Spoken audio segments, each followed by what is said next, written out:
Нарийн бовны мухалгийг хоёр дахь дээрэмдсэн нь зохиолч Харуки Мураками. Нарийн бовны мухалгаас хулгай хийх гэж оролцсноо эхнэртэй хэлсэн нь зөв төв буруу дуу гэж би одоо ч эргэлздэг. Гэхдээ энэ муухай юм хийсэнтэй санаа зовсон хэрэг огт биш. Тэгэд ч буруу сонголт заримдаа сайн юмд хүргэдэг. Эсвэл эсэргээрээ байх нь олонтоо. Би л өвдө сонголт гэж зүйлд итгэдэггүй. Агаад хүн ер нь юу ч сонгодгүй болох ёстой юм л болдог гэж боддог. Ингэж үзвэл ялгаггүй дэрмийнхээ талаар эхнэртэй ярьсан нь зүгээр л болоод өнгөрсөн хэрэг юм. Энэ тухай яриа гэж би огт бодоогүй, өөрөө ч тийм явдал болсныг мартчихсан байлаа. Гэхдээ нэрээ гиснээс гэж ярьж байснаа эхлээд ам алдсан хэрэг бас биш байв. Мухалгийн тухай ярих үедээ би аимшигтай их өлсөж байсан юм. Шөнийн 2 цаг болох гэж байх болсон хэрэг л дээ. Эхнэр бит хоёр 6 цагийн үед хөнхөө хоол идээд 9 агасын үед орондоо орох гэсэн санагдана. Гэтэл яагаад ч юм шүн дунд нэгэн зэрэг сэрэв. Хэдэн хормын дараа бидний өлсгөлөнгийн дарилга дарваа. Игээл гуй салхи шиг зүйл гидс ходоодонд ирчлээд ирсэн юм шиг. Хөргөгчөнд хоол хичгээр юм уугүй салаатны Франц ачир хөргөгчний үнэр дарагчл байлаа. Тэр нийлээд 2-7 онцгсон юм байж бит хоёр бусад зүйлийг байг гэхэд хоол хүнс базаах тал дээрч хослон амьдрахын тэгэнд ороогүй байжээ. Тэр үед би хуулийн бүсэд ажилладаг байв. Харин ихнэр загварын сургуульд бичиг заасны ажил хийж байсан санагдана. Би 28-аас 29 настай л байсан байх. Хизээ гэрэлснээ яагаад санахгүй байгаа юм бол тоо. Эхнэр харин надаас 2 жил 8 сарын дүү болохоор 26 орчим настай байв. Хүнс цуглуулна гэдэг тийм насанд бараг л хамгийн сүүлд санаанд ордог зүйл шүү дээ. Эргээд унтах гэхээр өсөөд болдоггүй зүгээр хөвтий гэхээр бүрч хэцүү байсан тул бид орноосоо өндөөж галтгооны ширээний хоёр талд өөдөөдөөсөө харан зогслоо. Хөргөгчний хаалгыг ээлжлэн хэдэн ч онголцуулаад доторх зүйл нь өөрчлөгдсөнгүй. Өнөөхөл шар ариг сонгон салаадны хачир үнэр дарагч. Сонгиноо цөцгийн тосонд шарж болно гэд нэгмүү хатсан сонгон ходоод баярлуулахгүй гэдгийг бид хоёр сайн мэдж байв. Үнэртэн дотор шарсан салаадны франц хачир зоглох уу хадагтай гэж би хошигнов. Эхнэр маань яг л миний таамагласанчлан тоглоом шоглоом хийх гэсэн оролдлогыг минь үлээ хошоо. Ааш занган засах гэж би машина унаад гарыг. Шүн ажилдаг хоолны газар хай. Хурдны замын хажууд байж магадгүй гэж нэмж хэллээ. Түүнд миний санал таалагдсан. Шүн дунд болж байхад яаж хоол ирээд явж байх юм бэ гэж тэр хушуугаа амжууллаа. Манай хүн нэг иймэрхүү зүйлд жаахан хуучинсгал та. Хариуд нь би хөнхөө санаалд. Тийм дээ хэмээн үгнэ оров. Тэр үед ихнэрээ иймэрхүү санаа оноо таамаг хэлэхэд тэр нь чихэнд минь их л хүчтэй цангин хүрдэг байжээ. Дөнгөж гэрэлсний дараа тийм байдаг ч юм уу. Гэхдээ түүнийг шөнөөр идэхэд зохисгүй гэж хэлмэгт надад энэ удаагийн өлсгөлтөн маш онцгой юм гэсэн сэтгэл төрж билээ. Би ингэж их өлсөж дурслаа дарахад хурдны замын дэргэдэг хоолны газрууд ч нэмэр болохгүй гэдгийг мэдэж байлаа. Ийм хачин жигтэй өлсөх мэдрэмжийг яаж тайлбарламаар юм. Киноны дүрслэлээр илэрхийлэхээ үзье л дээ. Эхний кадрт би тэнгисийн тогтуухан уснаа жижигхэн завин дээр хөвж явна. Харин удаахт нь завнаасаа тонгоож ус руу харахад тэнгисийн ёроолдох галтуулнаас халуун уур савсаж үзэгдэнэ. 3 дахь кадрт галтуулын орой тэнгисийн мандал ойртох хэр зэрэг хол байгаа нь мэдрэгдэхгүй. Сүүлийн кадр усны тунгалгаас болж орон зай мэдрэмжээ хүртэл алдах шиг болно. Харин гарч хоол идэх тухай эхнэртэй хэлж түүний татгалзсны хариуд тиймээ гих буулт хийсэн тэр 2-3 хормын дотор л надад ийм л дүр зураг харагдсан юм. Зигмунд Фройд биш болохоор би энэ мэдрэмжээ ямар чухал учиртайг бүрэн ухаараагүй ч нэг талаар ямар нэгэн нууцлаг зүйлийн илчлэлт гэдгийг ойлгож байлаа. Энэ эвлэрлэл намайг эхнэрийнхээ үгийг үг дуугүй хүлэн зөвшөөрөхөд үргэсэн байж мэднэ. Эхнэр гадагш гаргаас татгалцсан тул бидэнд шар айраг уухаас өөр сонголт байсангүй. Тэгээд сонгон идгээс хамаагүй дээр шүү дээ. Эхнэр маань намайг шар айргийн дургүй болохоор хоёрыг нь эхнэр, дөрвийг нь би уухаар болов. Намайг эхнэрийгээ ууж байх зуур галтгооны тавируудыг тэр намрын хэрэм шиг нэгжиж баах юм онгичож нэгнийх нь булангаас цөцгийтэй дөрвөн чигэрмэг боллоо. Удад зөөлрсөн байсан ч бит хоёр нь тамшаалан идэж орхив. Гэвч нэмэр болсонгүй. Бит хоёрын үзэх нь Синаийн хойг шиг зах хязгааргүй агаад тэнд нь өчүүхэн жаахан чигэрмэг балга шар айраг ямар ч уул мөр үлдээгээгүй мэд санагдана. Цаг хугацаа шөнийн харанхуй загсны гид дотор тугалган сум шиг зоогдож. Би шар айрагны мөнгөлөг цаасан дээр бичгийг нэг уншиж бугын цагаа нэг харж хөргөгчний хаалга руу дэмийг гөлөрч өчигдрийн сонинг дуртай дургүй эргүүл зогсов. Эхнэр маань нам гүмийг эвдэж амьдралдаа ингэж их өсөж байсангүй. Гэрэлсэнтэй холбоотой болов гэв. Тийм ч байж магад. Үгүй ч байж магад гэж би хариулав. Түүнийг дахин элдв юм онгочож идэх юм хайж байх зур би жижигхэн завныхаа нэг тал руу налд суугаад усан дотор галтуулыг харлаа. Завийг минь тойрон долиглох тэнгисийн тунгалаг ус намайг давгүйдүүлж ар нуруу руу хавьд томоос том нүх үүсэн би гарах гарцгүй болж байгаа мэт санагдаад явчихв. Ор хоосны энэ мэдрэмж өндөр байгууламжийн оройд гарахаар сүүлийн гişгүүр дээр гიშгэхэд айдсаас чөтгөлөгдөх мэт дүүжирч орхитогтой. Игээ айдал юм. Өлсөх өндрөөс айх хоёрын ийм ижил төстэй шинжийг анзаарсан надад шин нээлт байсан ч нэг л танил мэдрэмж мэт. Өмнө нь хизээ ийм сэтгэл төрж байсан мэт санагдах нь хачирхалтай. Өмнө нь хизээ ингэж их өсөж үзлээ. За байз. Нөгөө нарийн бовны мухлаг руу дайрахад гэж би чангалж орхив. Ихнэр гайхаа. Мухлаг руу дайрсан юу яриад байна гэж лавлаж асуув. Ингэж л хамаг хэрэг эхэлсэн юм. Нилээн дээх нь би нарийн бовны дэлгүүрээс хулгай хийсэн юм. Хүн баг ордог жижигхэн газар байсан. Талханч гой дамттай биш. Гэхдээ бас муугүй. Гудамжны жижиг мухлаг л да. Эзэн нь бүх юмаа өөрөө хийдэг нэг хөгшин байлаа. Өглөө нь талх боовоо барина. Харин тэр өдрөө хийсэн болгоноо зарж дуусчаад эрт хаачихдаг байсан. Яагаад заавал тэр газрыг сонгосон юм бэ? Том газраас хулгай хийх шаардлага байгаагүй. Талх идэл гэж бодсон болохоос би ямар мөнгөтэй болъё гэж бодсон биш. Би зүгээр л тэр газар руу зөвшөөрлгүй орсон хэрэг. Дээрэм гэх нь хайшаа юм. Бид гэж хэнийг хэлж байгаа? Тэр үед байсан ганц сайн найз маань 10 жилийн өмнөх явдал шүү дээ. Оож авах мөнгөгүй тийм л ядуу байлаа. Дандаа л өлсөж явна. Идэх юм олох гэж элдвийн юм хийсэн дээ. Нэг нь л тэр мухалгийн хэрэг юм. Ойлгохгүй юм. Ингэж хэлээд ихнэр маань над руу их л ширүүн харав. Өглөөний тэнгэрээс үл үзэгдэх оддыг ирж байгаа юм шиг л. Ажил хийж болохгүй байсан юм уу? Хичээлийнхээ хажуугаар ажил хийж болно шүү дээ. Дэлгүүр, мухлаг дээрэмдгээс хамаагүй дээр байлгүй. Ажил хиймээргүй байсан юм аа. Одоо гэхдээ ажилч л байгаа үсттэй. Би толгой дохиод шараа эргээ шимэв. Согтууруулах ундааны хөмөл лаг шавар тархиныг үн рүү унаж гинтийн хүчтэй өсгөлөнтэй тэмцэлдэж буй мэт санагдана. Цаг цагаараа байх биш. Хүн ч гэсэн өөрчлөгддөг шүү дээ. Хоёлаа эргээд хөвтий. Өглөө эртсэр нь нойр хүрхгүй байна. Тэр мухлагт болсон явдлаа ярьж өгөөч. Яриад байх юм байхгүй. Адал явдалтай сэтгэл хөдлөм юу ч болоогүй. Гэхдээ дээрэмч нь амжилттай болсон уу? Би хажуулахаа азанж дахин нэг лааз шар хайрыг онгойлголоо. Ихнэр маань нэг сонирхоод эхэлбэл ямар ч юмыг дуусгаж байж санаа намардаг. Амжилттай гэх нь ч хайшаа юм. Бит хоёр ямар ч байсан хүссэн юм авсан. Гэхдээ төлөвлөснийхөө дагуу биш.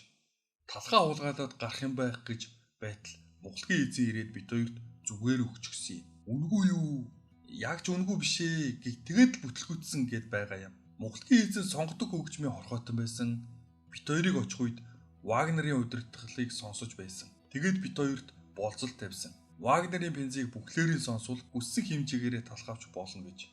Яаж ч бодсон хинт ч халгүй санал болохоор бид худаг шөвгөө зүгхэндээ хийж нэг санал аваад суусан да. Вагнерийн Тангайзер нисдэг Голландын удирдлагыг сонсож байсан санагдана. Тэгээд талхаа авсан уу? Авахаар барах уу? Бүр цүнхээ дүүргээд гарсан. Лав 4-5 хоног тентхийн талхыг идсэн юмдаг. Ингэж яриад шар хайрыгнаасаа балгав. Далайн ёроолдох газар хөдлөлтөөс үүдсэн нам хүмхэн давуулгаа жижигхэн завийг нь удаанаар дайвалцуулна. Ямар ч байсан хүснээ авсан, талхтай болсон. Гэхдээ гинт хэрэг хийсэн гих аргагүй байгаа бидтэй. Солилцоо 8 байсан гэж болох юм. Хуулийн үүднээс бол бүр хилэлцээч гэж хэлж болно. Мухалгийн эзэн аяг тавг угаалгаж цонх арчуулна гэсэн бол бид татгалзах байсан байх. Гэхдээ Вагнерыг санал болгосон гэд боддоо. Хинд ийм санаа төрхөв дээ. Мухлагийн эзэн тэр хөгжмөөр биднийг хараасан байх. Одоо бодоход саналаас нь татгалзах хэрэгтэй байж. Зүгээр л улаан хоолойд хутга тулгаж байгаад байсан бүхнийг нь хамаад гарах байсан юм. Тэгвэл асуудал үүсэхгүй байхгүй юу? Чамд ямар нэг зүйл хэцүү байгаа юм уу? Тэргээд хэлэх юм байхгүй л дээ. Гэхдээ түүнээс хойш бүхэл юм өөрчлөгдсөн юм шиг санагддаг. Би их сургуультаа буцаж орсон, төгссөн, ажилд орсон, албан хаагчийн шалгалтанд тэнцсэн, чамтай танилцсан, гэрэлсэн. Дахин хизээж тиймэрхүү юм хийгээгүй. Нарийн бов талхуулгаалах гэж оролдоогүй. Ингээл болоо юу? Тийм ээ, ингээл болоо. Би сүүлийн лаазад задлав. Лаазны амсрал дээр байдаг говдоо цагирах 6 болж үнсний савн дотор загсны айрс шиг үзэгдэнэ. Мухалгийн хэрэгээс болж өөр онцгойд юм болоогүй гэдгийг мэдээж худлаа. Гэхдээ би энэ талаар их нэртэйгээ ярилцахыг хүссэнгүй. Тэр найз чи одоо тэгээд юу хийдэг вэ? Мэдгүй. Юу ч юм нэг зүйлээс болж бид найзлахаа болсон. Түүнтэй таараагүй их удаж. Юу хийж байгааг нь ч мэдэхгүй юм байна. Ихнэр маань хэсэг дуурсангүй. Намайг өөрт болсон бүхнийг ярьж өгсөнгүй гэж бодсон байж ч болно. Хийсэн ч олон юм шалгаахгүй гэж байлаа. Тэр явдлаас болж уулзалтгаа болсон болов? Магадгүй. Тэр явдал хин энд маань мэдэгдэлгүйгээр бидний амьдралд нөлөөлсөн ч юм билүү. Талх Вагнер хоёр хоорондоо ямар холбоотой байж болох талаар бид дараагийн хэдэн өдөр нь их ярьсан юмдаг. Бас саналыг нь зөвшөөрсөн зөв болов уу, үгүй болов уу гэж ярилцсан.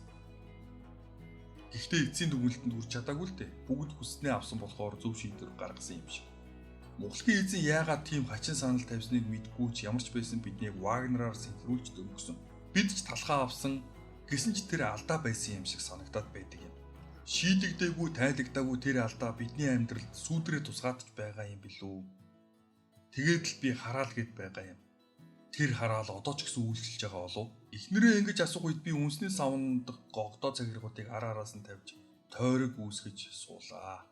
Мэдгүй юм да. Дэлхийн ертөнц хараалаар дүүрэн байх. Ямар ч муу муухай юм дууддаг юм бүү мэд.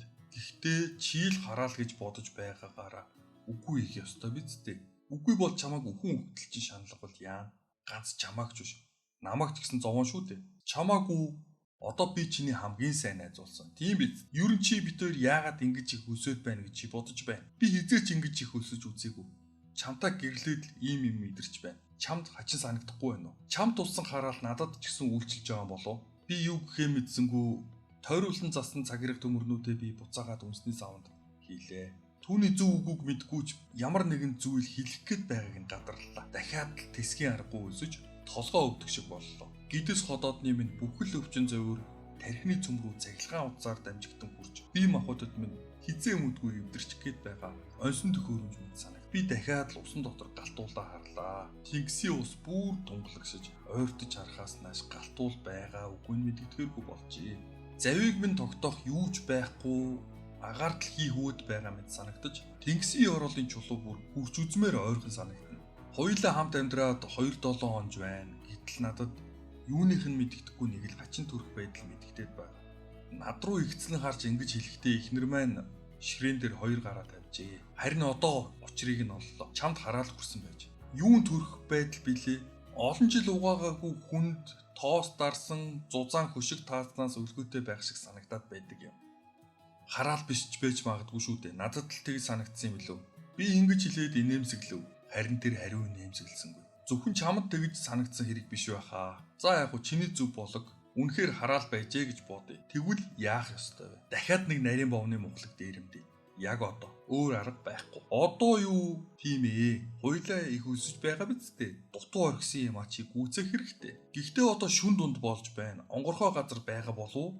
Олдон доо Токио ч том хот шүү дээ. Шөнөөр ажилдаг ганц ч гэсэн нарийн бовны газар бий байх. Миний хуучин королог хүлэглээд бид нарийн бовны мухлаг хайн шөнийн 2 цаг хагасын үед Токиогийн гудамжуудыг санаж гарлаа. Би жолоо мушгиж эхнэр маань замчлагчийн үр гүйцэтгэж шөнийн гудамуудыг олж хайх өлөн бүргэд адил харцаараа нэгжиж яв. Харин эхнэрээ маань халаасанд үгсэн загас шиг хөндлөж ивдэх урт хөшүүн зүйл байсан нь Ремингтон хийцийн автомат гар буу. Хатуу гадар нь эхнэрээ маань гялгар хүрэмний халаасны дотортой авирж хуурай хятансан дуу гаргана. Бид хоёр бас цаны 2 баг хид хідэн бэйли авч гарлаа. Эхнэрт маань яагаад ч юм буу байсан юм. Хүүмэд бидний хинэнч цанаар гулгдаггүй болохоор цаны багч гэсэн хачирхалтай. Гэсэн ч эхнэр юу ч тайлбарлаагүй би ч асууж шалгаасангүй. Тэр үед гэр бүлтэй байна гэдэг үнэхээр хачин юм байна да гэсэн бодол төрж билээ. Ингээд бүрэн тоноглолтой эхнэр бит хоёр шөнөөр ажилдаг нарийн бовны мухлаг хайн Йойогиго Шинжуку, Йосуягаас Асака, Аяма, Хиро, Роппонги, Дайканамагаас Шибуя хүртэл яв. Шөнийн Токиод янз бүрийн хүн дэлгүүр хошоо байх мөртлөө нарийн бовны мухлаг байхгүй. Хоёр ч удаа бид эргүүлийн цагтаа таарсан юмд. Нэг нь анзааралгүй царайлан замын хажуу зогсож байсан бол нөгөө нь биднийг машинтайгаа сэмхэн дагаж байснаа гин хажуугаар шурхгээд өнгөрсөн. Хуйланд нь миний гар хөлөрсөн бол эхнэр маань тоосон шинжгүй явж байв. Нарийн бовны газар олтлоо. Тэр юу н тайвширх шинжгүй. Түүнийг суудлаа засах бүрд халаасан дах буун хуучны дэрэн дотор гурвалжин будааны хальс шиг шажигнах чимээ гарна. Буцъя да. Өдөд онгорхоо газар байхгүй биз. Иймэрхүү юмыг төлөвлөж байж л хийхгүй бол. Намайг үгүй гүйцээж амжаагүй байтал ихнэр зогсоорой гэж ойрлохын тэр. Дууга чахруулан байж машина зогсохдоо зэрэгцэн. Энэ байна гэж эхнэр дуу алдлаа. Замын хажуугийн дэлгүүрүүд бүгд үүдээ барьж хоёр талаар анир чимээгүй ханан хэрэм үүсгэжээ. Үсчний газрын тод гэрлэн хаяг харанхууд айд сэрдгийм хялар нүд шиг харагдана. Энэ шилэн нүдний цаана 200 метрийн зайд Макдоналдсын хамбургерийн зурагтай тод гэрлэн чимэглэл байх бөгөөд энэ хавьд эднээс өөр үзэгдэх юм алга. Энэ чинь нарийн боовны газар биш байх шүү дээ гэж би хэлв. Харин эхнэр маань юу ч хэлэлгүйгээр бэлэдээ хайрцагнаас гар туудсан наалтур гаргаж машины ард очлоо. Тэгээд миний гайхсан нүдний өмнө өвдөглөж байгаад машины дугаарын байцан дээр өнөөхөө нааж машины өмнө очиод бас л хийснээ давтав. Тэр хизээний дадлаг туршлагатай хүн шиг энэ бүхнийг хийх ажээ. Энэ Макдоналдсыг дээрэмднэ гэж тэр хэлэхдээ тэр оройн хоол болсныг зарлаж байгаа мэт хачин 50 байв.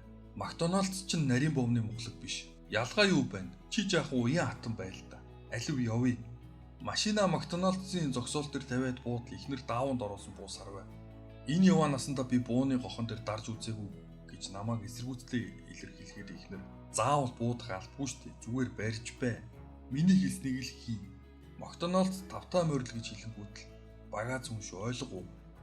Тэгээд багаа зөөмөгцөө байгаа бүхнийг нэг дор цуглуулаарай гэж тушаагаад хоёулаа хэдэн хамбургер идэх бол 30 болох уу гэж асуув. Болох байхаа гэж би арай ядан дугарлаа. Даавууд оролттой буу элстэй ууд шиг хүнд саргүй шүн шиг хар юм. Заавал ингэх шаардлага байгаа мó да гэж би асуулаа. Үнэн хэрэгтээ энэ үгийн тал нь ихнэрт тал нь өөртөө тавьсан асуулт байв. Байгаа ингэхгүй бол болохгүй. Лангууны ард зогсох Макдоналдсын таних тэмдэг бүхий малгайтай охин биднийг нэмсгэлэн өгтөж Макдоналдс тавтай морил гэж урайлган хэлв. Ийм орой болсон хойно Макдоналдс шиг газар жаахан охид ажилтдаг гэхэд би огт бодоогүй байсан тул хэрхэн зур би барьц залтлаа. Тэгвч хормын дотор үүргээ санаж багаа зөв. Хаанаас ч юм гараад ирсэн багтаа хосыг хараад охины царай хувьсгийгээд явж. Үйлчлэгчтэй яаж харилцах тухай Макдоналдсын гарын авлагад иймэрхүү нөхцөл байдалд яах тухай заагүй мэдээж. Макдоналдс тавтай морил гэж хэлснийхаа дараа хэлэх учиртай мэрэгжлийн үгээр бэлдэж байсан тэрл хөшөөн байдлаараа охины амаангаан оцорч үгч гарахааргүй болжээ. Гэсэн ч үүр хаяархын хэрд үзэгддэг нарийнхан хавирган сар шиг үл мэдэгийн нэмсэглэл завжных нь хавьд нуугдж байлаа. Би хамаг хурдаараа бууга гаргаж үйлчлэгчдийн хэсэг рүү чиглүүлсэн ч хоёрхан хүн нь оюутан бололтой хуунцар ширээн дээр толгоогоо тавин унтжээ. Ширээн дээр хоёр толгойн дэргэд гүзээлзэгний боолтой сүүн ундааны хоёр аяа үзэгдэх нь авангард зураг шиг харагдана. Тэд үгсэн юм шиг унтжээ. Лавл бидний ажиллагаанд цаад хийх шинжгүй байгаа тул би бууга буцаад лангуу тийш хандууллаа. Макдоналдсын 3 ажилтан л байв. Лангуун дээр дөнгөж зогсоо охин нүүр нь өндөг шиг хэлбэртэй 30 дөхөж яваа болов гэмээр цонхгор менежер залуу тогоочийн хувцастай дүр төрхнөөс нь юу ч мэдрэгдэхгүй оюутан баймаар туранхай жаал. Тэд бүгдээрээ миний гарбууны хошуу руу эртний инкийн худаг руу өнгөрөх жуулчид шиг хөлөр зогсов. Хинч ойрлж ашгарсангүй. Хинч хэнийг ч айлгаж зүртүүлсэнгүй. Буу их хүнд байсан тул би гохон дээр нь хуруугаа тавьсан ч ихтэй бууныхаа хошууг тооцооны машин дээр тавилаа. Би танд мөнгө өгье. 11 цагт орлогоо өгчдөг болохоор их мөнгө алгал та. Гэхдээ энд байгаа бүх мөнгийг ав. Би даатгалж өгсөн гэж сөөнг дуутай менежер залуу хэлв. Харин эхнэр маань түүний үгийг үл тоож урд хаалгаад өгчээд хаягаа унтраа гэж тушаалаа. Тэгж болохгүй. Бид зөвшөөрлгүй хааж болдоггүй юм. Эхнэрийг хэлснээ давтахад би менежер тандаж хэлснийг нь хий гэж анхааруулв. Буурууны эхнэрлүү маань нэг харах менежер тэнгэлзэж бууж өгч гэрлэн самбраа унтрааж үүдээ барьлаа. Аюулын тохиолдол асаачгүй гэж би түүнийг дагуулan харж байсан ч Макдоналдсд тийм зүйл байдаггүйг бүгд мэдэх билээ. Магадгүй Макдоналдсыг дээрэмдэх тухай хэний санаанд орж байгаагүй байх. Гаднах том хаалгыг хаахад хоосон хувинг бейсболын бөмбөгөөр нүүдэх мэт их чимээ гарсан ч унтаж буй хоёрыг сэрээж дөнгөсөнгүй. Бүх унтах тухай ярьсных би олон жил тэгж унтаагүй юм байна. 30 том мак өгч авч явахаар авъя гэж ихнэр хэлв. Би танд зүгээр л мөнгө өгье. Тэгээд өөр газараас хүссэн юм авал та. Манай хамаг тооцоог балчин шүү дээ. Менежерийг ингэж учирлахад би хэлснийг нь л хий гэж давтан хэллээ. 3 ажилтан гуруула галтгоонд орж 30 том мак бургер хийж эхлэв. Оюутан тогооч махыг нь шарж менежер махыг нь талханд хавчуулж охин боож байгаа харагд. Хинч юу ч хийсэнгүй. Би том хөргөгч наал зогсоод мах шарагч руу буугаад чиглүүллээ. Дугуй махан татснууд хайруулын том дэлгэц дээр дайсанцны бор дугуй толбонууд шиг харагдана. Шарсан махны сайхан өнөр биеийг минь бүхэл нөхсвээр дотгошилж цусанд минь хүртэл шингэн ор хоосноор таглагдаад байсан өсөгдөнгийн үүрийг минь нээж ягарч гэгэрсэн хаан мацж эхлэвэ. Хажууханд овооростой бүргэрийн хэмжээ өсөөд л байв. Нэгийг нь шүүрч аваад урж тастан идмээр байсан ч тэгхэн бидний ажиллагаанд зохистой үгүй мэдэхгүй юм. Хүлээхээсээр аргагүй гэж би өөртөө хэллээ. Ядахна халуун галтгоонд цаны багтаа зогсож байгааг хэлэхүү. Халууцаж бөхчмөднө гэж ихтэйхэн. Макдоналдсийн үе бууруу хилаан сандрахаар чих загнаад байдаг болохоор би чигчийн уруугаараа чихээ майжаад байсан. Тэг тоолонд бууны ам хөдлөөд байсан. Тэднийг айлгсан бололтой. Намайг сум алдчихгүй гэж айсан баг. Гэхдээ гохонд үгжээтэй байсныг тэд мэдхгүй би ч тэдэнд хэлье гэж бодсонгүй. Эхнэр маань бэлэн болсон бүргэрүүдийг тоолж хүнсний жижигхэн хоёр ууданд хувааж илээ. Тооцооны хэсэг зогсох охин ийм их бүргэрээр яах гэж байгаа юм бэ гэж надаас асуув. Мөнгө аваад явж болно шүү дээ. Өөр юм авч идэхгүй юу? 30 том мак идэх ямар хэрэг байна? Би дэмэл толгоос ихсрэв. Эхнэр маань түрүүчийн ширүүн дөрөв өнгөө өөрчилж тайлбар тавьж гарлаа. Биднийг үнэхээр уучлаарай. Нарийн боовны газар олдсонгүй, онгорхоо газар байсан бол танаад орж ирэхгүй л байлаа. Энэ үед Макдоналдсныхыг тайвшруулах бололтой. Юутаач дахиад юм асуусангүй. Эхнэр маань нэмж 2 том кола захиалж энэ удаад мөнгө төлөв. Хачин үлдлээ эхнэр маань бит хоёр талхал хулгайлах гэсэн юм. Өөр юмгүй гэж тайлбарлахад охин догсон сэгсэрсэн ялгагдахгүй толгоогоос ижлэв. Түүнд ямар санагдаж байгааг би мэдэрч байсан болохоор энэ үйлдэл нь ямар учиртай талаар гайхаж бодсонгүй. Эхнэр тортоогоо авч би бууга даавуунд ороож бид дээрмээ дуусгав. Ширээн дээр унтаж байгаа хоёр сэрхиан залдаг. Далайн гүн твдэх загас шиг харагдах энэ хоёрыг нойрноос нь тэр гүнд аваач хад. Юу хэрэгтэй юм болов? Макдоналдсаас гараад бид цаг хагас сэртээ давхиж эзэнгүй зогсоол дээр очиод тухалж авав. Хоосон хотуудны мухарлуу би 6 том мак чулуудсан бол эхнэр дөрөв гэдэж хуйлаа кока-колагоо уув. Арын суудалд торон дотор 20 том мак үлдлээ. Бидний гинтгэн дайрсан хизээж үгүй болохгүй мэт байсан айхтар хүчтэй мэдрэмж гэгээ орохтой хамт үгүй болсон юм. Хотын дээр туссан нарны анхны туяа барилга байшингуудын халтар хамнуудыг нийл ягаан өнгөөр будаж өндөр цамтгийн орой дээр Sony Veta хэмээх аврах том зарлын самбар аимшигтай хурц өнгөөр солонгорч эхлэв. Удалгүй хурдны замын дагуу шувуудын шуугаан жиргээдээ сүлэлдэж Америкийн цэргийн радиогоор кантри хөгжим явахад эхнэр бит хоёр нэг янжуур хувааж татлаа. Удалгүй эхнэр маань мөрөн дээр минь толгоогоо тавив амсхийв. Ийм юм хийх хэрэг байж юу гэж намайг асуухад өнөөхөл өөртөө итгэлтэй өнгөрөө. Байлгүй яах вэ гэж хэлээд нэг гүнзгий санаа алдснаа намайг налсан чихтэй жаахан муужгаа шиг унтаадаг. Ганцаараа үлдсэн би завныхаа нэг тал руу налд суугаад тэнгисийн ёроол руу өнгөлөө. Галтуул алга болчихжээ. Тэнгисийн мандал хөх тэнгэрийг толдож амгалан гихчин цэлий. Сэвшээ салхинд хийсэн унтлагын торон хувцас шиг бичлэхэн давуулгаанууд завийг минь алгадахаас өөр юу ч эс мэдрэхдэггүй. Би завин дотроо хөлөөжийн нүдэн айнаа суугаад хүчтэй давуулгаа эрхийг тэр л намайг байх ёстой газар руу минь аваач. Төвчээртэй хүлээлээ.